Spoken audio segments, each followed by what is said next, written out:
नहीं, सब चुप हो जाते हैं एकदम से। हाँ जी, एकदम से सब चुप हो जाते हैं, ऐसा क्यों? चलिए बच्चों, आज जो हम टॉपिक स्टार्ट करने वाले हैं वो काफी इंपॉर्टेंट टॉपिक है, बिकॉज आज का बच्चों इस पे काफी सारे क्वेश्चन आते आते हैं। आप एक क्वेश्चन तो एक्सपेक्ट कर सकते हो, कम से कम एक क्वेश्चन। ठीक है, चलिए स्टार्ट करते हैं। सो आज हम बात करेंगे बच्चों कारनोट इंजन के बारे में। इसके बारे में so today we will talk about Carnot engine. Sir मुझे ना रे ऑप्टिक्स से रिलेटेड सर एक डाउट है। हाँ जी, हाँ जी, बोलो। तो फिर मैं आपसे अभी सर लास्ट में पूछूं या अभी? लास्ट में पूछो बेटा, ठीक है। Okay sir. चलिए स्टार्ट करते हैं बच्चों। ओके, लास्ट टाइम आपको मैंने एक होमवर्क दिया था, छोटा सा क्वेश्चन है। Question is the temperature entropy diagram of a process is given in the figure, find the total heat accepted by the system. चलो ये वाला क्वेश्चन बताओ, उसका आंसर क्या है? Option A, option B, option C and option D.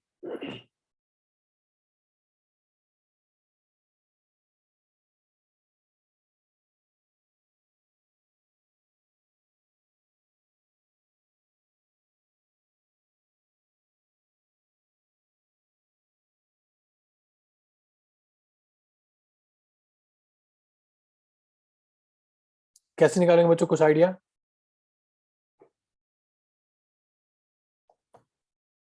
भाई entropy का formula क्या है? एंट्रोपी क्या बोलती है कि एंट्रोपी का फॉर्मूला होता है so change in entropy is equal to heat divide by change in temperature. ठीक है, और इसको हम ऐसा भी लिख सकते हैं, ds by Q divide by dt भी लिख सकते हैं। अब हमें कह रहे हैं कि हमें चाहिए कि find the total heat accepted, यानी कि अगर मैं लिखूं so Q is equal to क्या हो जाएगा, S dt Q। Wait wait wait, अगर मैं इसको इस फॉर्म में लिखूं तो एक सेकेंड ना, अगर मैं इसको delta S is equal to Q, wait wait, no delta ds, so ds is equal to इसको वैसे लिख सकता हूं Q dq divide by t। ठीक है, तो बच्चों यहां से dq किसके बराबर आ जाएगा, t ds के बराबर आ जाएगा। सो हमें चाहिए total heat, so it will be integration of t ds। अब निकालो बच्चों,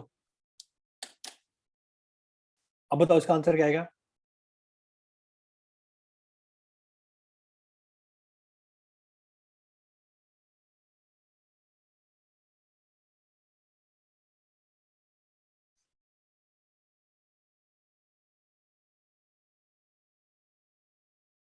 अब तो सिंपल हो गया ना।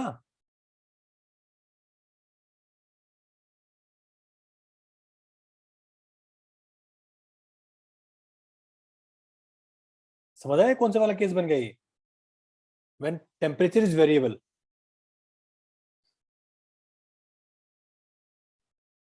बच्चों टी ds है और अपना ग्राफ क्या है, टी वर्सेस एंट्रोपी, यानी कि इसको हम क्या बोल सकते हैं, हम बोल सकते हैं इसको it's area under TS graph, area under TS graph. अब बताओ एरिया कितना हो जाएगा इसका,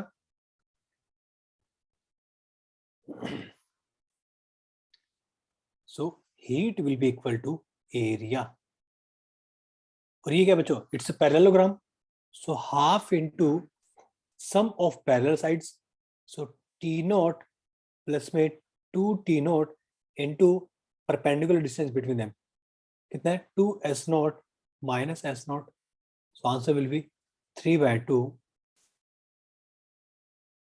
t0 s0। बच्चों ये बात किस किस को समझ आई? Yes sir. पक्का समझ आया? आया ना सबको समझ में? Yes sir. चलिए फिर आगे चलते हैं। Now first topic is so entropy of the universe always increase. बच्चों ध्यान रखना, जब भी है ना, जब भी आप कहीं भी आप कुछ भी आप काम देखोगे, हमेशा क्या होता है बच्चों, एंट्रोपी इंक्रीज करती है, मतलब रैंडमनेस बच्चों हमेशा इंक्रीज ही करती है बाय डिफॉल्ट। अगर आपने किसी लिक्विड में आपने कुछ चीज डालती, या फिर आपने कुछ सामान ऐसा, आप सामान ऐसे कुछ भी रैंडम आप मिट्टी फेंकोगे ऐसे, ठीक, मिट्टी फेंकोगे, तो बच्चों ऐसे नहीं कि मिट्टी सिंपल सी उसी शेप में आप जैसे आपने फेंकी थी वैसे वापस आएगी, नहीं, वो रैंडम हो जाएगी, ठीक है। And entropy, first point is entropy of the universe always increases, ठीक है। Second is entropy is not a conserved quantity, ठीक है। Entropy can be created but can't be destroyed. For example, अगर मान लो आपने एक लिक्विड में आपने जैसे इंक का कुछ ड्रॉप डाल दिया, तो पूरी जो इंक का पूरा कलर बच्चों पूरी उसमें फैल जाएगा। अब आप उसको वापस ड्रॉप नहीं बना सकते विदाउट एनी एक्सटर्नल मैकेनिज्म। हाँ ठीक है, अगर कोई एक्सटर्नल मैकेनिज्म आपके पास है उसके में आप कर सकते हो, अदरवाइज आप बाय नेचुरली आप नहीं कर सकते। ये बात किस किस को समझ आई? Yes sir. ठीक है। सो आप इस केस में देख रहे हो बच्चों, देखो कितना अलाइंड है, ये बिल्कुल अलाइंड है। और देखो सेकंड केस में क्या है बच्चों, रैंडम है, देखो बिल्कुल ये रैंडम है। ठीक है, चलिए क्वेश्चन करते हैं। So which of the following statements is correct for any thermodynamic system? चलो इस क्वेश्चन को ट्राई करो। So option A, option B, C and D. चलो ये वाला क्वेश्चन ट्राई करो।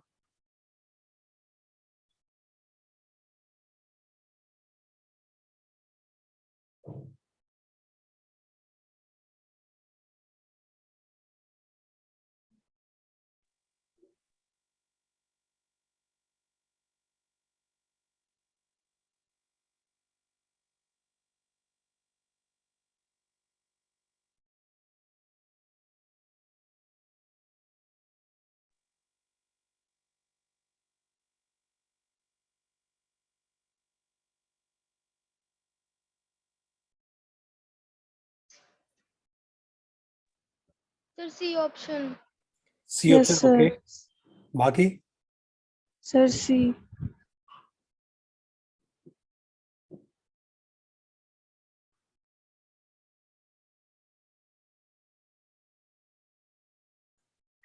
Answer is B. Answer is B.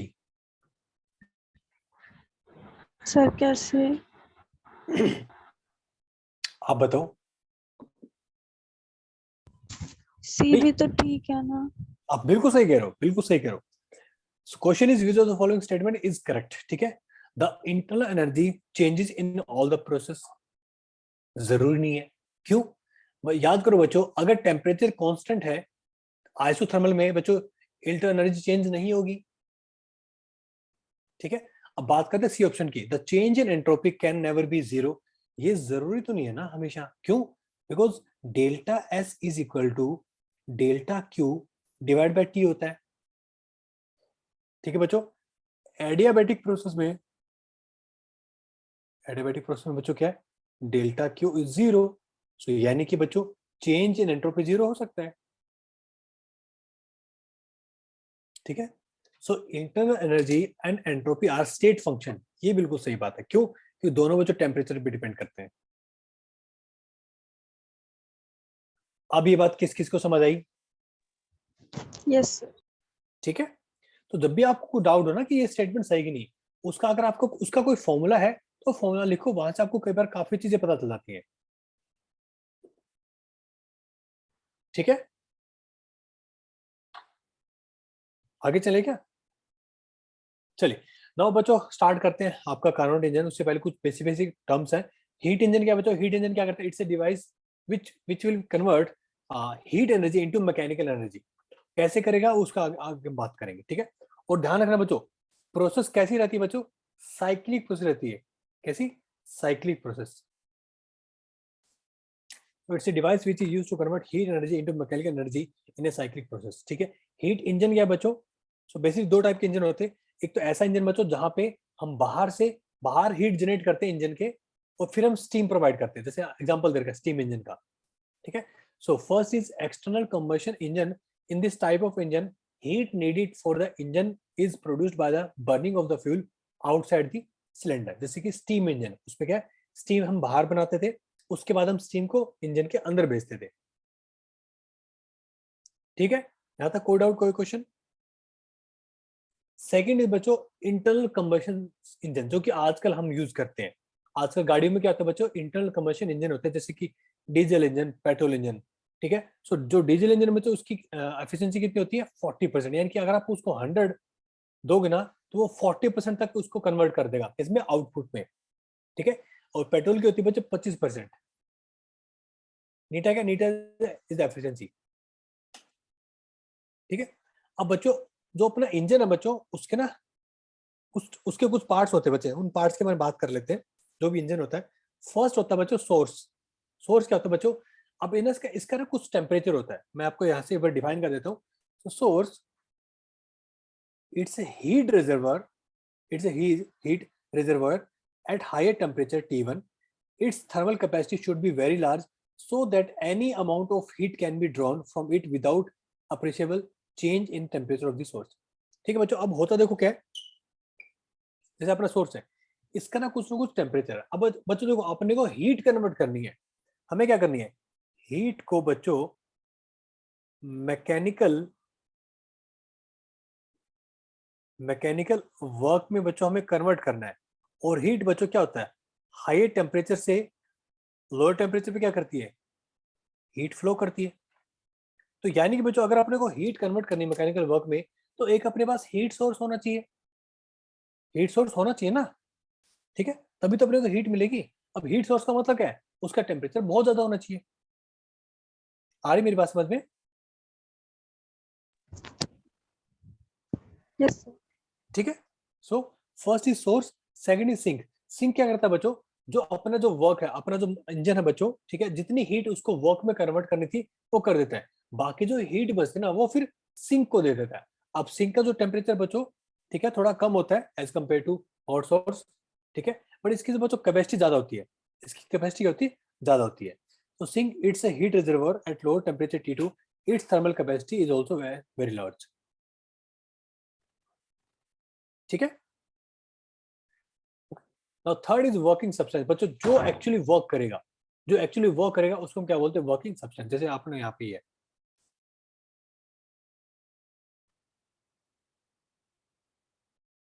Working substance. ठीक है, so the material which performs mechanical work, it may be solid, liquid और gas. तो बच्चों कितने पार्ट है, 3 पार्ट है। सोर्स, ठीक है, सोर्स के बाद फिर अपना क्या है, अपना sink, then is working substance, जो कि एक्चुअली काम करने वाला है। यहां तक मेरी बात किस किस को समझ आई? Yes, sir. ठीक है, अब बच्चों देखो थर्मल कैपेसिटी जो होती है वो बहुत ज्यादा हाई हम क्यों लेते हैं? हम बच्चों इसलिए हाई लेते हैं, फॉर एग्जांपल देखो हमने देखा था कि Q, delta Q is equal to M S delta T. अब हीट, सॉरी छोटे वाले से, S is equal to delta Q divide by M delta T. बच्चों हाई थर्मल कैपेसिटी का मतलब क्या है बच्चों, कि जो चेंज इन टेम्परेचर है ना, जो चेंज इन टेम्परेचर है वो ऑलमोस्ट जीरो होना चाहिए। क्यों? अगर बच्चों देखो क्या, अगर टेम्परेचर चेंज हो, अगर आप हीट निकल रही है तो क्या होगा, हीट निकलती है तो बच्चों होता क्या है कि टेम्परेचर गिरता है। लेकिन अगर हम सोचे कि उसकी हीट कैपेसिटी बहुत ज्यादा है, बहुत ज्यादा है, तो हम बच्चों जो जो चेंज इन टेम्परेचर है ना हॉट सोर्स का, उसको बहुत ही नेग्लिजिबल मानते हैं। इतना मानते हैं कि हम बोलते हैं कि हीट निकल रही है, हीट इनफाइनाइट हीट निकल रही है, और उसका टेम्परेचर बच्चों मेंटेन्ड है। क्यों? अगर बच्चों टेम्परेचर कम होने लगे ना, फिर धीरे धीरे बच्चों हीट कम निकलेगी। हीट कम दोगे तो फिर वर्क डन कम आएगा। ये बात किस किस को समझ आई? Yes, sir. ठीक है, Yes, sir. Now next is working of A heat engine. बच्चों बिल्कुल सिंपल सा मैकेनिज्म है, कुछ भी नहीं करना। अपना जो वर्किंग सब्सटेंस है उसको हम Q1 हीट देते हैं, वो कुछ काम करता है, और Q2 हीट जो बचती है वो अपने सिंक को दे देता है। यानी कि हम सीधा सीधा लिख सकते हैं कि input is equal to output क्या है, वर्क डन प्लस में Q2। बट एक्चुअल आउटपुट तो बच्चों ये है, एक्चुअल आउटपुट। यानी कि आपने वर्क डन निकालना है, सिंपल सा मेथड बच्चों, कितनी हीट दी है सोर्स ने और कितनी हीट सिंक ने ली है, उन दोनों का डिफरेंस क्या हो जाएगा बच्चों, वर्क डन। ये मेरी बात किस किस को समझ आई? Yes, sir. आया पक्का समझ में बच्चों? अब देखो Yes. अगर मान लो आपको एफिशिएंसी निकालनी हो, कितना सिंपल सा, एफिशिएंसी क्या होती है, efficiency is equal to output divide by क्या होता है, इनपुट। आउटपुट क्या है, वर्क डन। आपने हीट दी कितनी थी, Q1 बस, so Q1 minus Q2 divide by Q1, so 1 minus Q2 by Q1। आया समझ में बच्चों, ये अपने क्या हो जाएगी, एफिशिएंसी हो जाएगी, efficiency of the Yes, heat. sir. देखो कितनी सिंपल है बच्चों, बिल्कुल से बच्चों, अभी आप देखना बिल्कुल सिंपल सिंपल चीजें हैं, और आप बोलोगे सर और इससे क्वेश्चन पक्का आएगा, 110% एक क्वेश्चन तो आएगा ही आएगा इससे। ठीक है, चलो एक छोटा सा क्वेश्चन करते हैं। Heat accepted from source by a heat engine is 500 joule, if efficiency is 20%, how much is the work done by it? Option A, option B, option C and option D. चलो ये question try करो।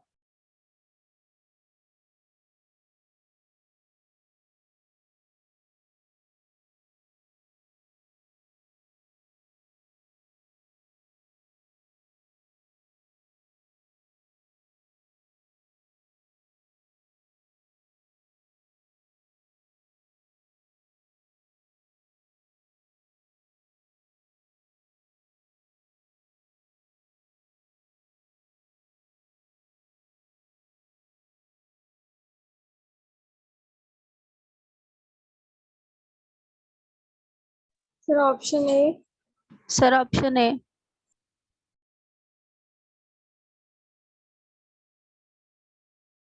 Okay अभी देखते हैं। देखो simple सा question है, कुछ करना नहीं अपने को, तो क्या बोल रहे हैं भाई, एफिशिएंसी का फॉर्मूला लिखो ना। क्या देखे, हीट दे रखा ना, हाँ हीट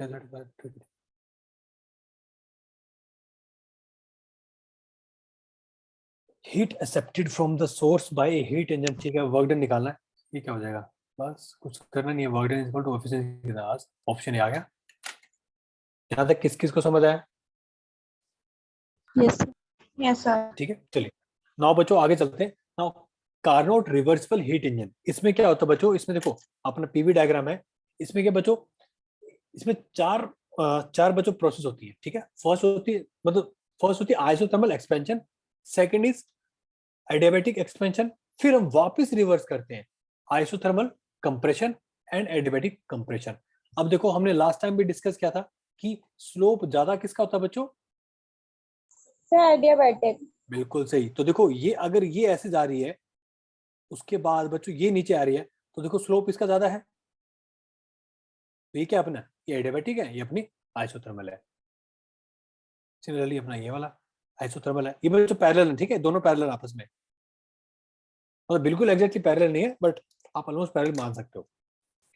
अब होता क्या बच्चों, अब कार्नोट ने क्या किया, मतलब उन्होंने मतलब ऐसे क्या बोलते हैं, उन्होंने माना था एक उन्होंने एक थ्योरेटिकल इंजन बनाया था कि भाई अगर हम ऐसा करें, ठीक है, तो उसमें क्या बोला उन्होंने कि भाई एक मतलब एक इंजन बनाता हूँ, रिवर्सिबल इंजन है, उसमें उन्होंने क्या किया बच्चों, सारे के सारे जो लॉसेज है ना, उसको उन्होंने नेगलेक्ट कर दिया।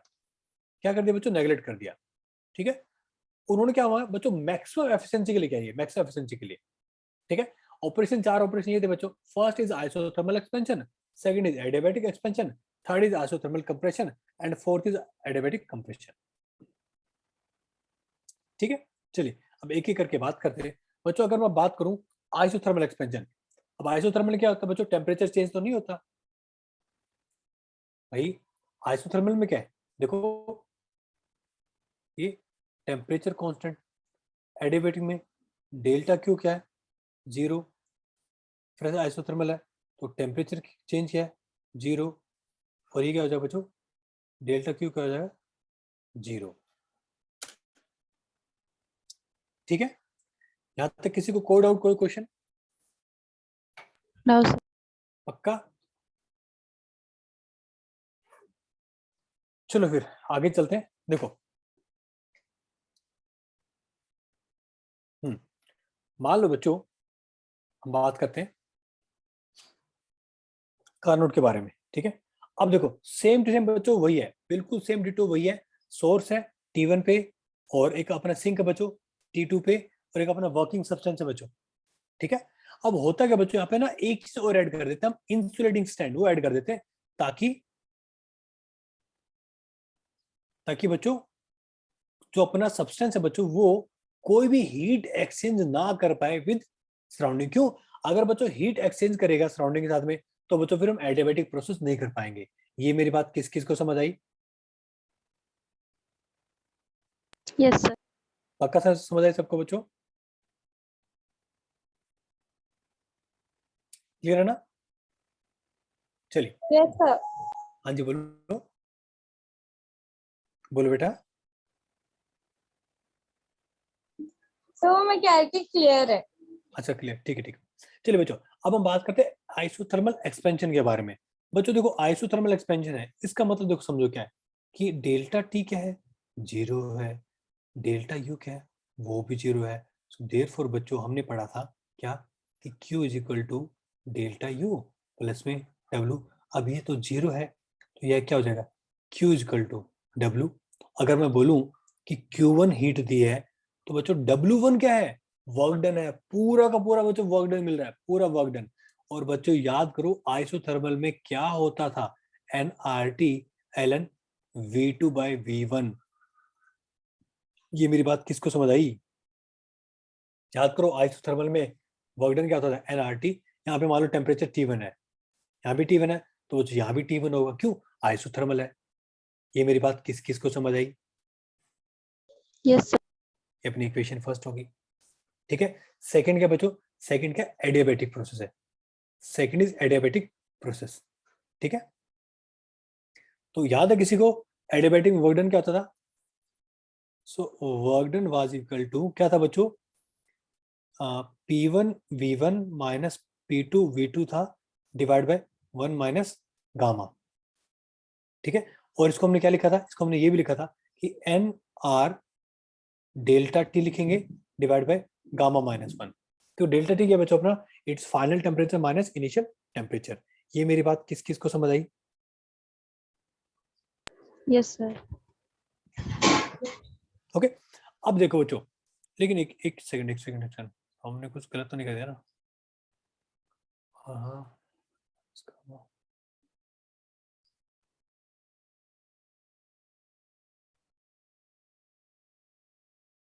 इक्वेशन बच्चों चेक करना यही थी क्या?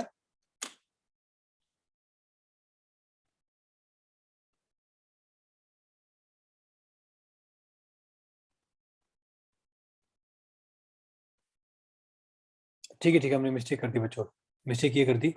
इक्वेशन क्या होती थी, work done is equal to N R gamma minus 1, नीचे गामा माइनस 1 था, याद है किसी को, भूल गए? गामा माइनस 1 ये इक्वेशन आएगी, ठीक है। ये किसके लिए वर्क डन है बच्चों, एडियाबैटिक के लिए। मान लो ये अपना वर्क डन 1 है, ये अपना वर्क डन क्या है, 2 है, ठीक है। अब बच्चों देखो ये टेम्परेचर यहाँ पे देखो, यहाँ पे T1 माना था ना, T1 यहाँ पे देखो T1 है, यहाँ भी T1 है, यहाँ T2 है बच्चों। अब देखो फिर से क्या है, फिर से यहाँ से आइसोथर्मल होगा, फिर से यहाँ पे टेम्परेचर क्या होगा, T2 हो जाएगा, ठीक है। यहाँ तक कोई डाउट, कोई क्वेश्चन? अब क्या था बच्चों, ये था एडियाबैटिक एक्सपेंशन। यहाँ पे बच्चों वॉल्यूम मतलब यहाँ पे वर्क डन क्या था, पॉजिटिव वर्क डन था, वर्क डन इज पॉजिटिव, ठीक है। अब बच्चों अगर बात हम करें आइसोथर्मल कंप्रेशन की, तो फिर से वर्क डन क्या आ जाएगा, Q2 will be equal to W3, that will be N R, temperature क्या बच्चों, T2 है इस बार, ln V3 बाय वेट फाइनल बच्चों V4 है, फाइनली V4 मान लिया हमने, V4 बाय V3।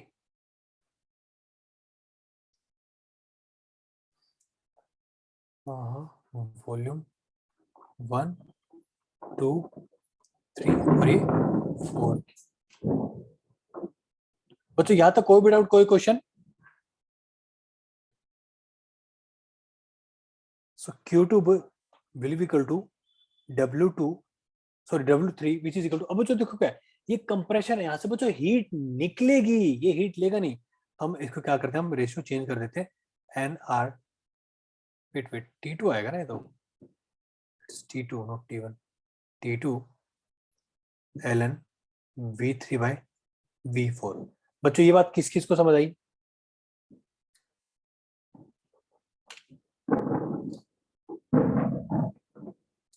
हाँ जी बच्चों, ये बात किस किस को समझ आई? Yes, sir. ठीक है, सिमिलरली बच्चों हम एडियाबैटिक निकालेंगे फिर। फोर्थ प्रोसेस क्या है? Adiabatic. So work done 4 will be equal to किसके? एन आर, टेम्परेचर क्या है बच्चों अपना? Initial temperature T2 minus T1 divide by gamma -1। ठीक है, so work done is equal to, अब बच्चों ये देखो क्या है, ये भी अपना क्या है बच्चों, ये भी अपना क्या बोलते हैं, कंप्रेशन है, तो यहाँ से बच्चों हीट निकलेगी, सो माइनस को ले लेंगे, so n R T1 minus T2 divide by gamma -1। बच्चों ये बात किस किस को समझ आई?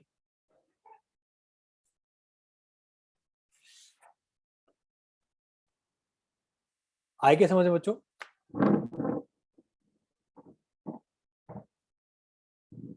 मेरे प्यारे प्यारे बच्चों, यहाँ तक कोई भी डाउट, कोई क्वेश्चन? No, sir. पक्का क्लियर है? अब बच्चों अगर हम टोटल वर्क डन निकालें तो, so total work done will be equal to W1 plus W2 plus W3 plus W4। W1 कितना था?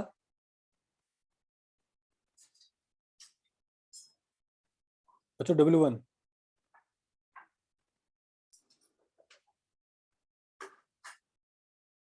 N R T1 V2 by V1, so N R T1 ln V2 by V1, ठीक है, plus में W2 कितना था बच्चों? N R T1 minus T2 divide by gamma -1, N R T1 minus T2 divide by gamma 1, plus में W3 कितना है? Minus of NR2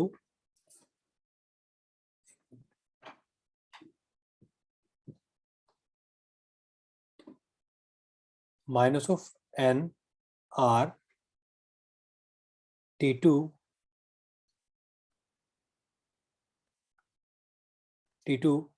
ln V3 by V4, ठीक है, minus of NR T1 minus T2 divide by gamma -1। तो बच्चों देखो क्या अपनी ये वाली टर्म क्या होगी बच्चों? ये तो इक्वल आ गई ना।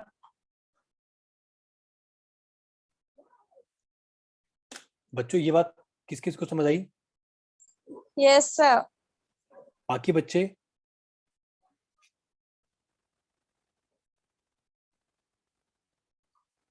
हाँ जी, Yes, sir. सबको चीजें समझ आ रही है? मैं ऐसे बोल रहा हूँ कुछ? Sir, चलो sir, RS. ठीक है, अब थोड़ा ध्यान से देखोगे, एक काम करता हूँ मैं इसको ड्राइव करके फिर से दोबारा रिपीट कर दूंगा एक बार। मैं यहाँ ना एक मिनट यहाँ पे दोबारा डिफाइन कर देता हूँ मैं। अच्छा यहाँ पे क्या है? टेम्परेचर T1 है, यहाँ पे टेम्परेचर T1 है, यहाँ पे बच्चों वॉल्यूम V1 है, यहाँ पे V2 है, यहाँ पे V3 है, यहाँ पे V4 है, यहाँ पे T1 टेम्परेचर है, यहाँ पे T1 टेम्परेचर है, यहाँ पे टेम्परेचर बच्चों T2 है, यहाँ पे है T2। क्यों है पहले वाले T1 दोनों क्यों है बच्चों? क्योंकि फर्स्ट प्रोसेस इज आइसोथर्मल, फिर एडियाबैटिक है बच्चों, तो उसमें टेम्परेचर चेंज हो रहा है, फिर से आइसोथर्मल कंप्रेशन है, तो टेम्परेचर बच्चों T2 पे मेंटेन्ड है, और फिर से एडियाबैटिक हो रही है, तो अपने वापस टेम्परेचर T1 पे आ गया। अब बच्चों ये दोनों एक्सप्रेशन क्या हो गए? कैंसिल हो गए, तो W को हम ऐसे लिख सकते हैं क्या कि N R कॉमन ले लेते हैं, सो T1 ln V2 by V1 minus T2 ln V3 by V4। ये बात बच्चों यहाँ तक किस किस को समझ आई? Yes, sir. ओके, अब बच्चों मुझे एक चीज बताओ, एडियाबैटिक में क्या बोलते हैं अपना, अगर हम एडियाबैटिक एक्सपेंशन की बात करें बच्चों, सो याद है अपनी एक इक्वेशन होती थी PV raise to power gamma is equal to constant, और टेम्परेचर और वॉल्यूम के टर्म में बच्चों क्या थी, याद है इक्वेशन? सर वॉल्यूम के टर्म में nRT और V की power gamma -1 gamma minus 1। Perfect, बिल्कुल सही। ठीक है बच्चों, देखो क्या है, अब हमें ये तो मिल गया, अब हमें निकालना क्या है, हमें फाइनल निकालना है क्या बोलते हैं, एफिशिएंसी निकालनी है अपने। अगर मैं एफिशिएंसी की बात भी करूं, मुझे देखो एफिशिएंसी क्या है बच्चों, efficiency is equal to work done divide by में हीट। अब बच्चों हमने हीट शुरू में दी कितनी थी, हमने शुरू में हीट कितनी थी बच्चों, Q1 दी थी ना, Q1 हीट दी थी शुरू में, तो यानी कि एफिशिएंसी क्या हो जाएगी, work done divide by Q1। So work done कितना आ गया अपना, एन आर हमने कॉमन ले रखा है, so T1 ln V2 by V1 minus T2 ln V3 by V4 divide by बच्चों ये कितना हो जाए, Q1 कितना था, Q1 is N R T1 ln V2 by V1, यही था ना बिल्कुल शुरू वाला, बिल्कुल शुरू वाली हीट देखो, यही थी ना बच्चों, एन आर T1 ln में V2 by V1। Yes sir. अब देखो, अब अगर हम एक काम करें, मैं अगर बोलूं कि for adiabatic process, for adiabatic process 2 to 3, कौन सा पॉइंट, ये वाला पॉइंट, यहां से देखो 2 से 3 और 4 से 1, ठीक है, दोनों एडियाबेटिक है। अगर मैं यहाँ पे लिखूं तो यहाँ पे देखो टेम्परेचर कितना था बच्चों, टेम्परेचर T1 और वॉल्यूम V2 था, temperature T1 and volume V2 था बच्चों, और दूसरे एंड पे टेम्परेचर कितना है, T2 एंड V3। तो उस फॉर्मूले का यूज करके, कौन सा फॉर्मूला, कि T V रेज पर gamma -1 is equal to constant, इस फॉर्मूले का हम यूज कर लें क्या, so temperature T1 V2 raise पर gamma -1 which is equal to temperature T2 V3 raise पर सॉरी गामा -1, ठीक है, क्या तो कोई डाउट, कोई क्वेश्चन, तो मैं क्या इसको ऐसा लिख सकता हूं क्या कि V2 by V3 रेस्ट पर -1 इज T1, इक्वेशन ए ऐसे लिख सकता हूं, ठीक है। नाउ अगर बोलूं कि फॉर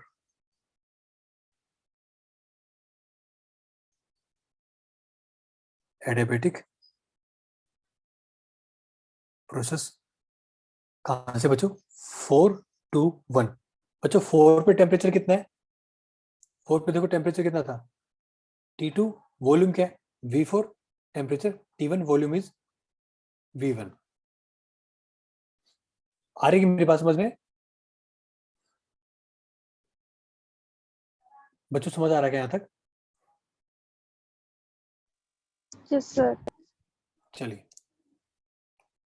तो देखो क्या हो जाएगा, 4 पे कितना है बच्चों, 4 पे टेम्परेचर क्या है, T2 है, so T2 V4 raised power gamma -1 which is equal to, और बच्चों 1 पे टेम्परेचर कितना है, T1 एंड V1 देखो, सो T1 V1 rest power gamma -1, तो बच्चों यहां से मैं लिख सकता हूं क्या कि V1 by V4 raised power gamma -1 which is equal to T2 by T1, equation B.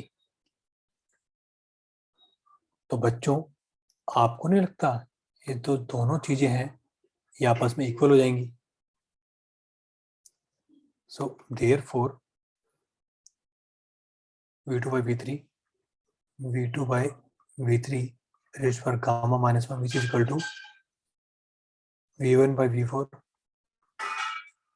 Raise पर गामा -1, और जो यहाँ से गामा पावर तो हट जाएगी, so V2 by V3 equal to V1 by V4, इसको हम क्या लिख सकते हैं, V2 by V1 equal to V3 by V4। क्या ऐसा हम लिख सकते हैं क्या?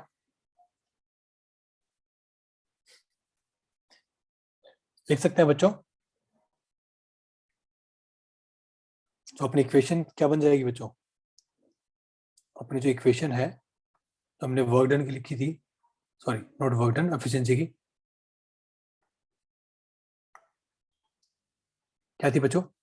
एन आर कॉमन था, T1 ln V2 by V1 minus T2 ln V3 by V4 divide by क्या था बच्चों?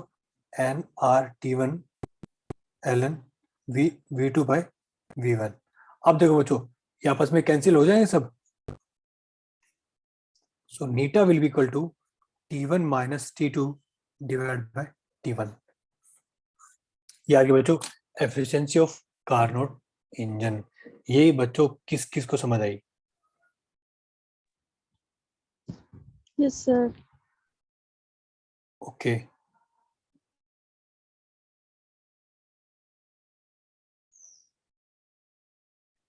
बच्चों पक्का समझ आई क्या?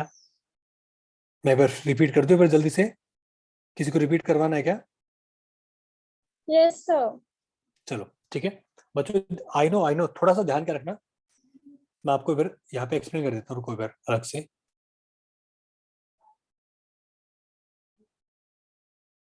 देखो यहाँ पे मैं एक्सप्लेन कर देता हूँ एक बार, ठीक है, पूरा का पूरा है, ध्यान से समझ आएगा, ठीक है, बहुत ही सिंपल सा है। आई नो कुछ कुछ टर्म्स कंफ्यूजन में है, ठीक है बच्चों, इट्स ए पीवी ग्राफ। अब आप थोड़ा ध्यान से सोचो बच्चों, पीवी ग्राफ है, ठीक है, कोई भी जो अपना ग्राफ है बच्चों, ना तो पी एक्सिस के पैरेलल है, ना बच्चों वी एक्सिस के पैरेलल है, यानी कि पी और वी बच्चों हमेशा वेरी करेंगे। अगर मैं बोलूं कि यहाँ पे बच्चों वॉल्यूम V1 है, तो बच्चों वॉल्यूम यहाँ पे V2 होगा। क्यों? क्योंकि कोई भी लाइन अपनी किसी उसके पैरेलल है नहीं। यहाँ पे वॉल्यूम क्या बच्चों? V3 होगा, यहाँ वॉल्यूम V4 होगा। यहाँ तक किस किस को समझ आया? Yes sir. ठीक है, अब देखो बच्चों, अब यहाँ पे थोड़ा ध्यान से समझना कि बच्चों देखो, अगर मैं टेम्परेचर यहाँ पे T1 मान लेता हूँ और मैं बोलता हूँ कि बच्चों ये जो प्रोसेस होने वाली है ये आइसोथर्मल एक्सपेंशन है, तो टेम्परेचर में तो कोई चेंज आएगा नहीं, तो यहाँ पे टेम्परेचर क्या रहेगा? T1 रहेगा। आया क्या समझ में? अब नेक्स्ट प्रोसेस बच्चों एडियाबेटिक एक्सपेंशन। अब यहाँ पे तो टेम्परेचर चेंज होगा ना, क्योंकि ये तो एडियाबेटिक है, ठीक है।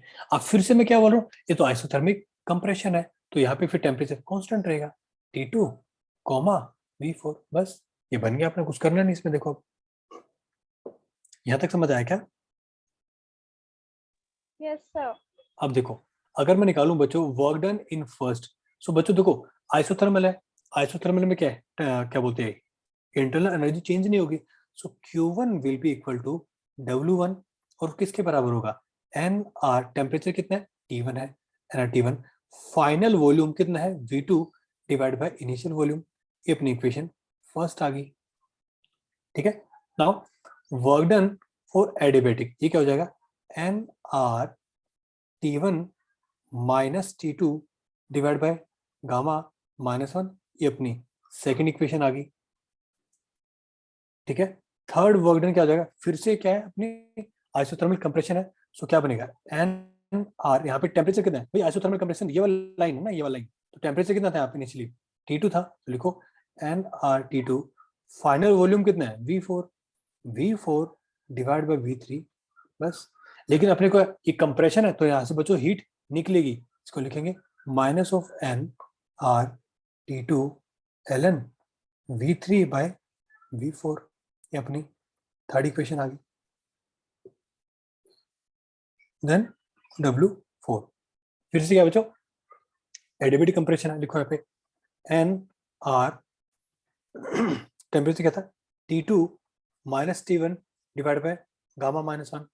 अब ये क्या बच्चों? कंप्रेशन है, हीट निकलेगी यहाँ से, माइनस को मान ले लो, so minus of NR T1 minus T2 divide by gamma -1। बच्चों ये बात किस किस को समझ आई?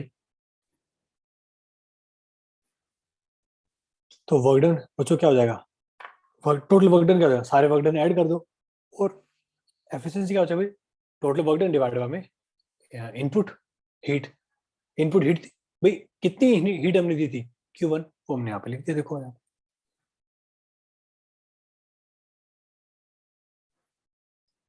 ये देखो यहाँ पे आ गया, यहाँ पे आ गया। किस किस को मेरी बात यहाँ तक समझ आई?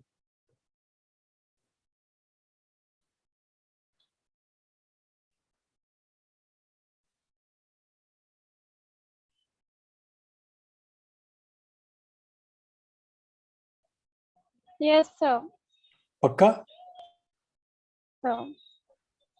अब तो सबको समझ आ गया ना?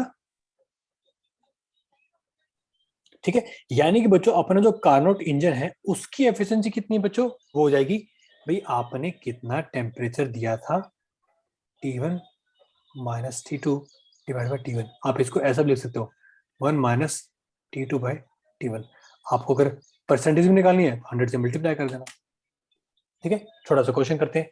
The temperature of sink of Carnot engine is 27 degree, यानी कि बच्चों T2 दे रखा है and its efficiency is 25 degree, sorry 25%. The temperature of the source is option A, option B, C and D. चलो ये वाला क्वेश्चन ट्राई करो।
अरे तो सिंपल सा क्वेश्चन है, कहाँ अटक गए? हाँ जी, उसमें क्या आंसर आ रहा है?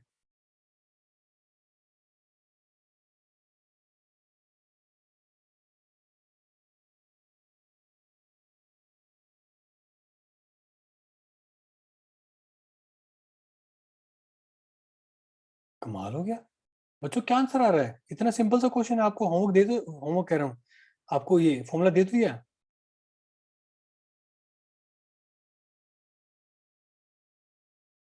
बच्चों क्या कर रहे हो? फाइनल एग्जाम में कैसे करोगे? किसी को ये क्वेश्चन किसको किसको समझ नहीं आया? हाँ जी बच्चों, ये क्वेश्चन किस किस को समझ ही नहीं आया कि बोल क्या रहे हैं? किसी को समझ नहीं आया?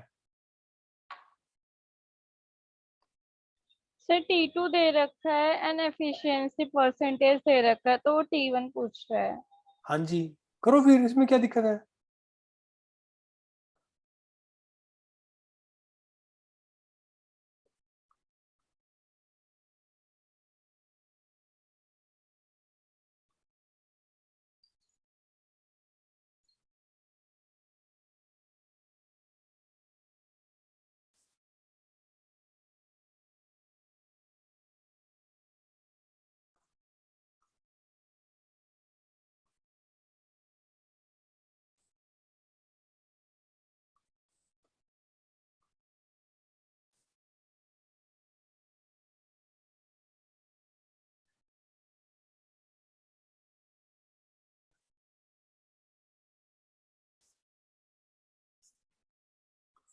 आ गया बी आंसर?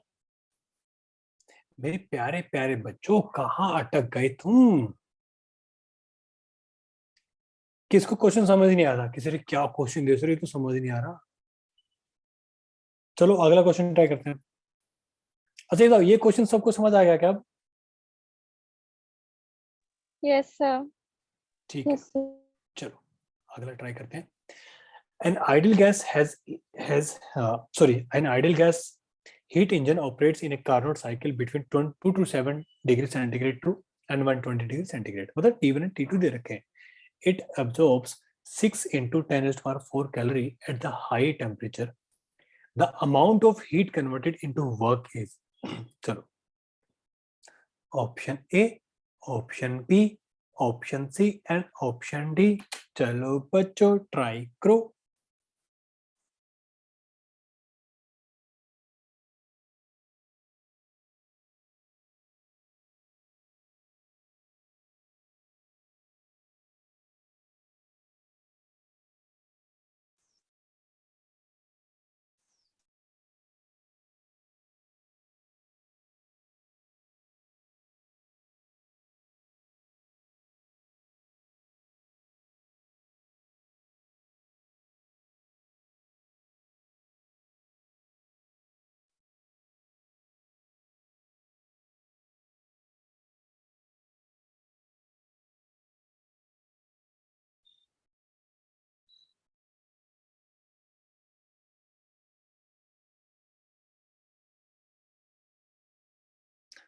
बताओ बच्चों, ये तो सिंपल सा क्वेश्चन है।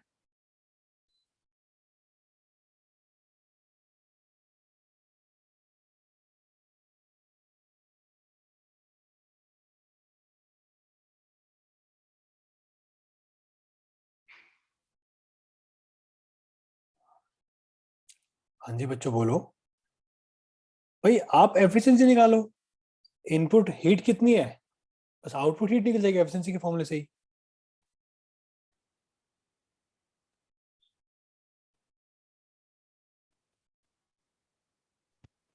Sir D.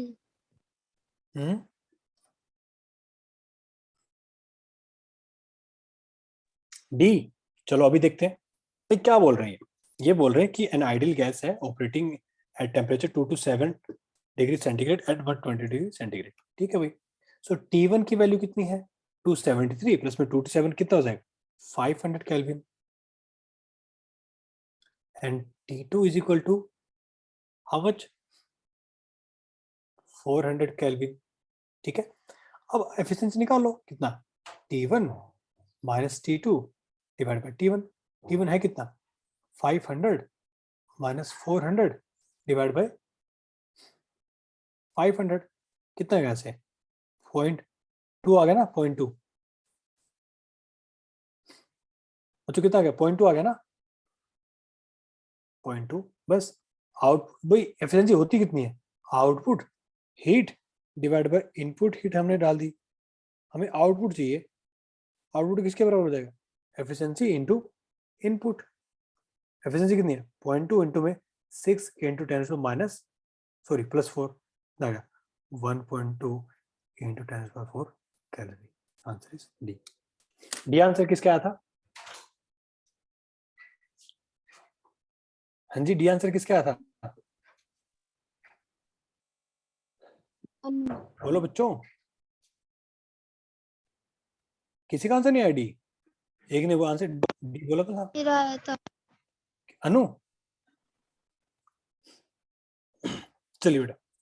नाउ कुछ पॉइंट से बचो एफिशिएंसी के बारे में, बिल्कुल सिंपल से पॉइंट से बचो। फर्स्ट क्या? For efficiency to be infinity, ठीक है, और 100%, सो T2 by T1 must be 0। यानी कि बच्चों T2 जो टेम्परेचर बहुत ही छोटा होना चाहिए, बहुत छोटा।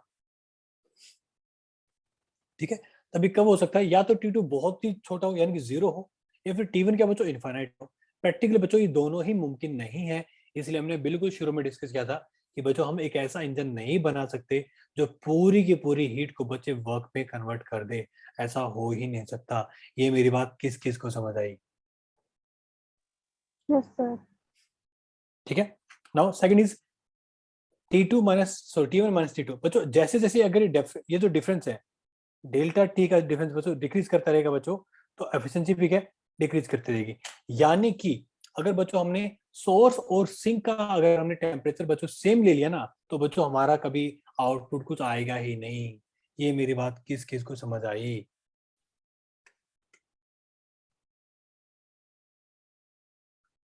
आएगा बच्चों समझ में? Yes sir. ठीक है, चलिए नाउ बच्चों नेक्स्ट टॉपिक है रेफ्रिजरेटर और हीट पंप। ठीक है, इसमें क्या होता है बच्चों, इसमें सेम सेम बिल्कुल वही है बच्चों, वही प्रोसेस है, पर डिफरेंस क्या है, इस बार बच्चों हम जो हीट जो है, हीट हम Q2 हम सिंक से हीट लेते हैं। जैसे ना रेफ्रिजरेटर क्या करता है, मेरे फ्रिज क्या करता है, अंदर की हीट बाहर भेजता है, तो यहाँ पे बच्चों हमारा पंप क्या करता है, वो हीट लेता है सिंक से, कुछ उस पर वर्क करता है और वो सोर्स को दे देता है। ठीक है, तो ये थोड़ा सा उल्टा होता है बच्चों। सो बीटा क्या है, एब्जॉर्ब्ड हीट। ठीक है, यानी कि Q2 डिवाइड बाय वॉइडन। वॉइडन क्या हो जाएगा, Q1 माइनस, ये फॉर्मूला याद रखो, बाकी आपको याद रखने की नीड ही नहीं है। आपको फिर भी समझा देता हूं मैं, इसका मीनिंग समझ लो फिर भी एक बार दोबारा। ये हुआ क्या भाई, रेफ्रिजरेटर के केस में क्या है भाई, फ्रिज, अच्छा बच्चे एक चीज बताओ, एक ऐसा फ्रिज है जो अंदर से कूलिंग ही नहीं कर रहा। ठीक है, एक फ्रिज है बच्चों जो अंदर से बहुत अच्छी कूलिंग कर रहा है, दोनों में से कौन सा अच्छा आपके लिए?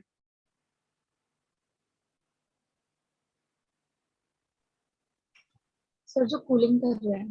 भाई फ्रिज का फंक्शन क्या है, कूल करने का। अगर मान लो को फ्रिज कूलिंग ही नहीं कर रहा तो क्या करोगे? तो बच्चों कूलिंग ज्यादा कब करेगा, जब वो अंदर से ज्यादा हीट खींचेगा। तो भाई भाई जितनी ज्यादा हीट खींचेगा, हमारे लिए तो वही फंडा है ना फ्रिज का, तो कि जितनी ज्यादा हीट खींचेगा मतलब क्या है, उतने ज्यादा क्या वो आउटपुट है, हीट अब्जॉर्ब फ्रॉम सिंक। हमारे लिए तो यही आउटपुट है ना फ्रिज के केस में। ठीक है, और उसने उस पर काम कितना करना पड़ा उसको करने के लिए, वो वर्क डन हो गया। बच्चों यहाँ पे वर्क डन, यहाँ पे एफिशिएंसी का मीनिंग समझ रहे हो ना, इसको बोलते हैं coefficient of performance of A refrigerator. इसका मीनिंग समझ रहे हो ना, कोई फ्रिज का फंक्शन है कितनी हीट खींची, और उस हीट को खींचने के लिए उसको कितना वर्क करना पड़ा, ये अपना आ गया coefficient of performance. So Q2 divide bye W। अब फाइनली Q1 किसके बराबर है, जितनी हीट खींची प्लस में काम कितना करना पड़ेगा। सो Q2 divide by Q1 minus Q2। Q2 को डिवाइड कर दो सबसे, या फिर एक काम करो, हम एक काम कर सकते हैं, क्या कर सकते हैं, रुको रुको,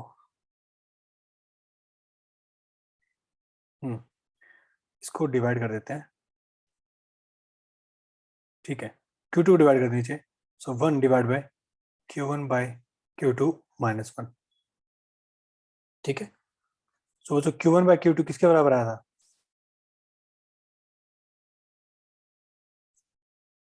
देखो अपना, Q1 किसकी प्रोपोर्शनल है बच्चों, T1 के, और Q2 किसकी प्रोपोर्शनल है बच्चों, T2 के। सबको मेरी बात समझ आ रही है? Yes sir. चलिए, तो अगर एफिशिएंसी की बात करें, एफिशिएंसी होती है T1 minus T2 divide bye T2। अगर मैं T2 को यहाँ से वैल्यू निकालूँ तो T2 will be equal to क्या हो जाएगा, T1 minus T2 divide by में एफिशिएंसी।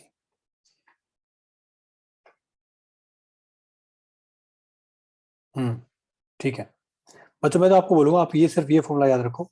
ठीक है, बाकी आपको याद रखना तो आप ये वाला फॉर्मूला याद रख सकते हो, ये वाला फॉर्मूला भी। ठीक है, बट आपका काम उससे हो जाएगा। यहां तक मेरी बात किस किस को समझ आई?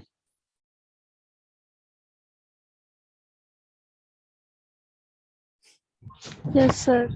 पक्का समझ आया? कोई डाउट, कोई शंका, कोई क्वेश्चन? No sir. क्लियर है? चलिए इस पे एक छोटा सा क्वेश्चन करते हैं। Question is, A Carnot engine having efficiency of Neeta that is 1/10 as heat engine is used as a refrigerator. If the work done on the system is 10 joule, the amount of energy absorbed from the reservoir at lower temperature is। चलो बच्चों ये वाला question try करो, simple सा question है ये, तो हमने फॉर्मूले पढ़े उसी पे बेस्ड है।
ओके, रितिका का आंसर सी आ रहा है।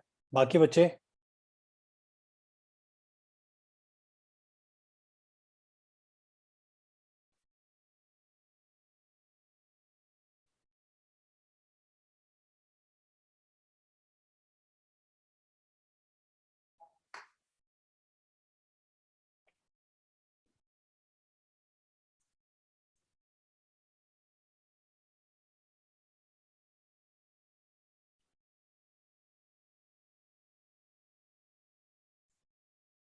चलो बच्चों देखो, भाई बीटा किसकी इक्वल है? Beta is equal to 1 minus sir eta. Option B.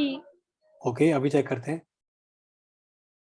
So beta is equal to 1 minus eta divide by eta. ठीक है, अब क्या पूछे बच्चों, बीटा की डेफिनेशन क्या होती थी कि उसने कितनी हीट निकाली डिवाइड बाय उसने कितना वर्क डन किया। So if the work done on the system is 10 joule, the amount of heat energy absorb, कुछ नहीं करना। सो नीटा कितना है? 1 माइनस 0.1 डिवाइड बाय 0.1, कितना हो गया? 0.9 divide by 0.1, so 9। So Q2 will be equal to 9 into work done कितना है बच्चों? 10। Answer is 90। Option is B. बच्चों किस किस को मेरी बात समझ आई?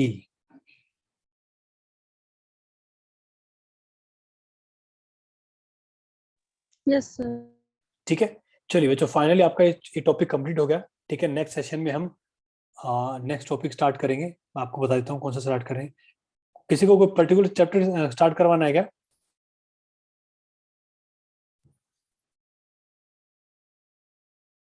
हाँ जी बच्चों, किसी को कोई पर्टिकुलर सर चैप्टर एक स्टार्ट? बार मैग्नेटिज्म के सारे फॉर्मूले दोबारा बता देते। ठीक है, तो फिर कल मैग्नेटिज्म स्टार्ट करोगे? मैग्नेटिज्म, बाकी बच्चे जल्दी आंसर दो बेटा। Okay, sir. नहीं नहीं, अगर किसी और कुछ पढ़ना बता दो, उसके अकॉर्डिंग भी कर लेंगे हम, अगर किसी का कोई कॉमन टॉपिक है तो। चलो फिर कल हम मैग्नेटिज्म स्टार्ट करेंगे, ठीक है।